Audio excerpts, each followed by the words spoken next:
ప్రధానమంత్రి ఇందిరాగాంధీ గారు భారతదేశ పౌరుల హక్కులను కాలరాసే విధంగా ఎమర్జెన్సీని విధిస్తే ఇవాళ తెలంగాణ రాష్ట్రంలో గతంలో ఉన్నటువంటి 10 సంవత్సరాల కాలంలో బీఆర్ఎస్ పార్టీ, ఇప్పుడున్నటువంటి 6 నెలల కాలంలో కాంగ్రెస్ పార్టీ ప్రజల హక్కులను, విద్యార్థుల హక్కులను, ఉపాధ్యాయుల హక్కులను, ప్రభుత్వ ఉద్యోగుల హక్కులను కూడా కాలరాసే విధంగా వ్యవహరిస్తోంది. రేవంత్ రెడ్డి గారైతే ఇందిరాగాంధీ గారి వారసత్వాన్ని పుణికిపుచ్చుకొని అసలు ఈ రాష్ట్రంలో ఉన్నటువంటి ప్రజలకు హక్కులు ఉంటాయా, వారు ఎన్నికల సమయంలో ఇచ్చినటువంటి హామీలకు విలువ ఉంటుందా అన్నట్టుగా వ్యవహరిస్తున్నారు. చాలా చిత్రమైనటువంటి విషయం ఏంటంటే, ఎన్నికల సమయంలో మేము ప్రజాపాలన అందిస్తాం, మేము ప్రజల కోసం పనిచేస్తాం, మేము ప్రభుత్వ ఉద్యోగుల పక్షాన ఉంటాం, మేము ప్రైవేట్ రంగంలో పనిచేసేటటువంటి వాళ్లకు బతుకు భరోసానిస్తాం, మేము రైతుల కోసం పనిచేస్తాం, మేము మహిళలకు చేయూతనిస్తామని చెప్పి, మేము నిరుద్యోగులకు ఉద్యోగాలు ఇస్తామని చెప్పి అధికారంలోకి వచ్చినటువంటి కాంగ్రెస్ పార్టీ 6 గ్యారంటీల పేరుతో, 13 హామీల పేరుతో, 69 దానికి అదనపు హామీల పేరుతో, మొత్తం గంపగుత్తగా అక్కడిక్కడ మాట్లాడిన ఒక 400 హామీల పేరుతో ఇవాళ జనం నెత్తి మీద ఒక గాడిద గుడ్డు పెట్టింది. మోసం తెలంగాణ ప్రజలను దగా చేసింది.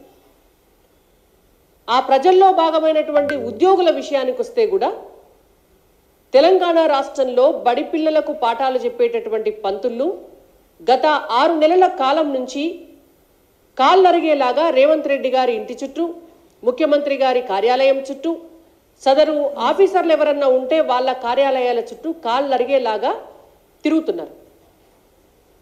వాళ్లకు వారం రోజులు బడి ఉంటుంది, సెలవు ఒక ఆదివారం ఉంటుంది. ఆదివారం నాడు హైదరాబాద్కు వస్తే ఏ ఆఫీసర్ ఉండడు. విద్యాశాఖ మంత్రి ఉండడా అంటే విద్యాశాఖ మంత్రి లేడు.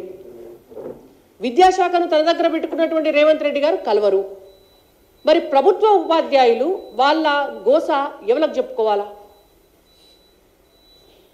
తెలంగాణ రాష్ట్రంలో 65,000 మంది ఎస్జిటి ఉపాధ్యాయులు ఉంటే ఈ 65,000 మంది ఎస్జిటి ఉపాధ్యాయుల ప్రమోషన్స్ విషయంలో గతంలో రాజీవ్ గాంధీ గారు ప్రధానమంత్రిగా ఉన్నప్పుడు వచ్చినటువంటి ఒక నూతన విద్యా విధానంలో భాగంగా ఆనాడు ఉమ్మడి ఆంధ్రప్రదేశ్లో ఉన్నటువంటి తెలంగాణ ప్రాంతంలో కూడా ఎస్జిటిల నియామకాల విషయంలో టీటీసీ చేసి ఉపాధ్యాయ వృత్తిలోకి ఎస్జిటిలుగా నియమించబడినటువంటి వాళ్ళతో వాళ్ళ నెంబర్ సరిపోకపోవడం వల్ల బీఎడ్ చేసినటువంటి వాళ్ళను కూడా ఎస్జిటిలుగా ఆ రోజు ప్రభుత్వం తీసుకోవడం జరిగింది.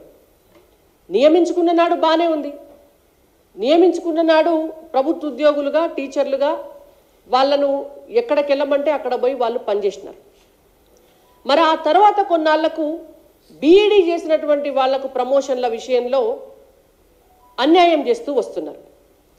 ఇవాళ రేవంత్ రెడ్డి గారికి గత 6 నెలల కాలంలో ఎస్జిటిలుగా నియమించబడినటువంటి అన్యాయానికి గురవుతున్నటువంటి వాళ్ళంతా కూడా ఇంటి చుట్టూ తిరుగుతూ మొరబెట్టుకుంటున్నారు. నియమించుకునే నాడు ఒక రూల్ ఉంటే ప్రమోషన్లు ఇచ్చేటందుకు మాత్రం ఇంకో రూల్ ఎట్లా ఉంటుంది అని. గతంలో వాళ్ళను ఇబ్బంది పెట్టడానికి తీసినటువంటి జీవోల విషయంలో ఆనాడు గత ప్రభుత్వాలు తీసుకొచ్చినటువంటి జీవో 2, జీవో 3 ఉపాధ్యాయులకు అన్యాయం చేసేటటువంటి జీవోలు, ఆ జీవోలను రద్దు చేసి పాత జీవోలు జీవో 11, జీవో 12 అని అమలు చేయాలి అని చెప్పి వాళ్ళు ఏదైతే కోరుతున్నారో వాటిని కనీసం పరిశీలించేటటువంటి పరిస్థితిలో కూడా రేవంత్ రెడ్డి గారి ప్రభుత్వం లేదు. మీకు పార్టీ ఫిరాయింపుల కోసం ఉన్నటువంటి సమయం మీ పార్టీ నాయకులు రాహుల్ గాంధీ గారు, సోనియా గాంధీ గారు, మల్లికార్జున్ ఖర్గే గారు ఢిల్లీలో ఒక డయాస్ మీద నిలబడి మీ పార్టీ మేనిఫెస్టోను రిలీజ్ చేసి పాంచన్యాయ సూత్రాలని చెప్పి ప్రజలకు చెప్పి పక్క పార్టీలో గెలిచినటువంటి అభ్యర్థులు ఇతర పార్టీలకు వెళితే వాళ్ళ అభ్యర్థిత్వాన్ని రద్దు చేయాలి, వాళ్ళను డిస్క్వాలిఫై చేయాలి అని చెప్పి మీరు మీ పాంచజన్య సూత్రాలలో పెట్టింది. వాటిని కూడా కాలదన్ని ఇవాళ నియమాలు నిబంధనలు ఏమీ లేకుండా మీరు తెలంగాణ రాష్ట్రంలో పక్క పార్టీలలో గెలిచినటువంటి వాళ్ళను జాయిన్ చేసుకునేటందుకు మీకు సమయం ఉన్నది. వాటికి ఏ నియమాలు ఉండయి, వాటికి ఏ నిబంధనలు ఉండయి, మీరు మాట్లాడిన మాటలకు విలువ ఉండదు. మరి వాళ్ళ ప్రభుత్వ ఉద్యోగులకు ఇచ్చేటటువంటి ప్రమోషన్ల విషయంలో మాత్రం మీకెందుకు సమయం సరిపోతలేదు? మీరెందుకు వాటి గురించి ఆలోచిస్తలేరు? నిజంగానే కొత్త జీవో ప్రకారం మేము చేస్తున్నామని మీరు చెప్తే ఆ జీవోలను రద్దు చేసి ఎస్జిటీలుగా అపాయింట్ అయినటువంటి టీటీసీ చదువుకున్నటువంటి వాళ్లకు, బిఎడ్ చదువుకున్నటువంటి వాళ్లకు అందరికీ కూడా ప్రమోషన్ల విషయంలో సమన్యాయం చేయాలి అనేటువంటి సోయి ముఖ్యమంత్రి గారికి ఎందుకు లేదు అని మేము అడుగుతున్నాం. గత 10 సంవత్సరాలుగా ప్రమోషన్లు లేవు. ఇవాళ మీరేదో ఇస్తాము అని ఒక ఆశ చూపినరు వాళ్లకు. మరి ఆ ఇచ్చే ఆశ చూపినటువంటి క్రమంలో సమన్యాయం చేయండి. ఈ విడత పోతే మళ్ళా ఎన్నేళ్లకు వాళ్లకు ఆ ప్రమోషన్లు వస్తాయో, ఇప్పుడు కూడా వస్తాయో రావో కూడా తెలియదు.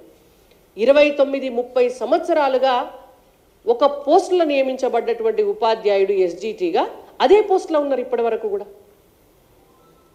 మరి దీన్నంతా చూడడానికి ముఖ్యమంత్రి గారికి వెసులుబాటు లేదు. అందుకే మేము అడిగినాం. నేను ఒక 10 రోజుల క్రితం ఒక ప్రెస్ కాన్ఫరెన్స్ పెట్టి అడిగిన, విద్యాశాఖ మంత్రి తెలంగాణ రాష్ట్రంలో కావాలి అని. మీరు విద్యాశాఖ మంత్రిని అపాయింట్ చేయరు.